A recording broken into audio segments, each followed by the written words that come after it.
Here we go.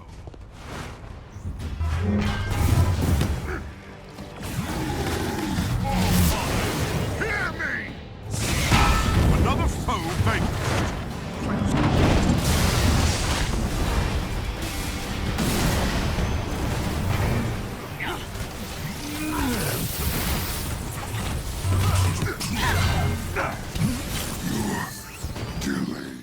Hello Avengers, welcome to another battery guide video. Today we're going to be talking about the God of Thunder, Thor. So we're going to talk about how we create battery effect with his skills and gear. So before we jump into Thor, let's recap how we create a battery effect. We use it when we combine a positive status and a negative status. The positive status are PIM, Vibranium, Plasma, and Cosmic. Negative are Shock, Cryo, Gamma, and Sonic. Most of the things I did there against Maestro was actually part of my skills instead of my gear. For example, I first applied Plasma on Maestro with my Bifrost Ultimate. I did this by selecting Muspelheim's Torment, which produces Plasma status damage on enemies pretty quick. So almost immediately Maestro already had Plasma applied fully. After that, I went on to use my other heroics. This includes my support heroic, which produces naturally shock status and it overall boosts my damage as well as my teammates. And I also use my Hasol heroic that not only produces shock status, but if you also select the skill Son of the Other Gods, it can inflict 20% more damage and it applies cryo damage. So not only are you going to hit the enemy with cryo, you're also going to hit it with shock while Maestro is already plasma. So you're going to do a bunch of battery damage just from your heroics right there. Now let's jump into the gear. Now I didn't use my melee for this part, but I am using it as a PIM potentiator because most of Thor's abilities, including throwing his hammer, his heroics that we talked about, already produce shock damage naturally. So it's always good to have your gear pieces with positive status that can create battery damage with that natural shock that Thor produces. On top of this, to add a little more spice to my overall damage, I have on this exotic piece an increase all status damage by 25%, which is great to help my overall status effect damage, not only for my melee but also my overall heroics and overall status effects that I'll be doing are increased by this. This piece can be found from Last Avenger Standing or when a specific event drops exotics from Last Avenger Standing. However, this is not fully essential. Instead, you can get a potentiator on this piece.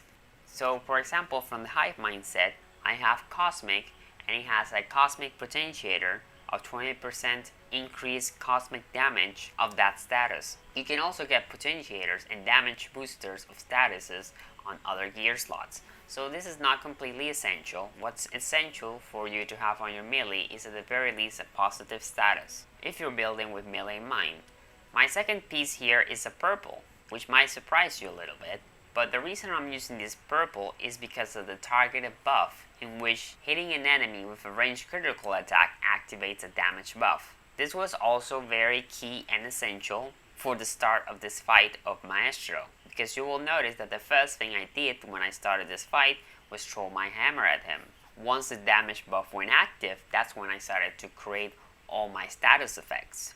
So if you're building with precision in mind, this is great to have this targeted buff. If you're building with melee in mind, then you want to get that buff on your melee piece. Now ideally for range, you should also go for a positive status to go along with the shock. In this case, I am not doing that because I want the buff, and because I'm using the Bifrost, it's not really necessary for me to have another way of creating positive status for the boss fight. Here's an example of a range piece that you can use to do battery effects exclusively with your range. Essentially, charging your hammer will produce PIM status effect application. But when the hammer lands on that enemy, it's also producing shock. So if you're fully focused on using your hammer throws, then you can fully build with the hammer in mind because it naturally does shock and you can apply to it positive status. But for it to be effective, you're gonna have to make sure that that positive status that's on the hammer is fully applied. So then you can consistently use the Odinforce to produce consistent shock status. As for my chest piece, there's nothing really special in this chest piece. It's purely there to increase my stats. Since I'm combining both the Thor hammer throw and my heroics, what you want to look for in stats, it's mainly precision and valor. And of course, without forgetting to boost your defenses. But in other cases, you could go here for the chest piece, a Jarvis barrier, or a potentiator of one of the status effects. For example, in the next slot, I have here a shock potentiator.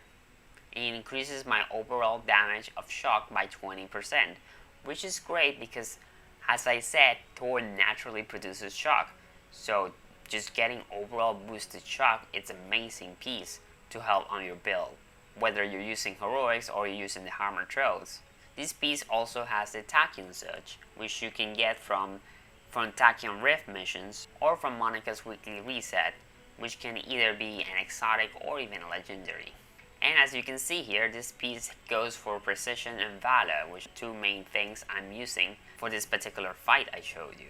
As for my minor artifacts, I always use them just to buff up a little bit more my stats. In this case, I have this Cosmic Infused ISO, which will help my overall defense rating. Without it, I would be lower than 1000, and you don't want to be that way. It would be too glass cannon. I always recommend that you're at least 1000 or more.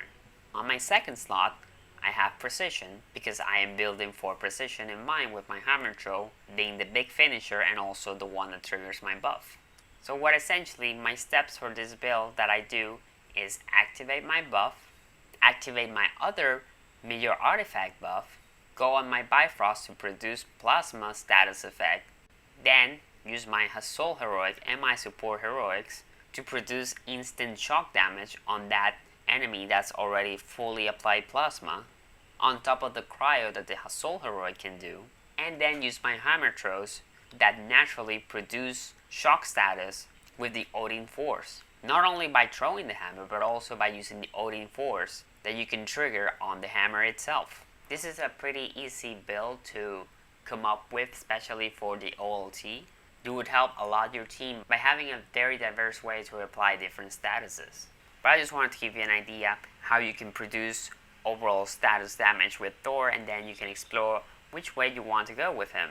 So hope this guide was helpful for you. If you want to check out other interesting builds from people, like a fully focused Thor precision build, like the example I mentioned previously, you can check out Slight Stardust. I'll be posting the link on the description below of that build. And he also has a brand new Black Panther build that you can check out. I am still leveling and learning Black Panther. Well, once I'm done some decently good pieces for him, I can give you guys a full rundown on all the different ways you can create battery with him. See you next time, Avengers!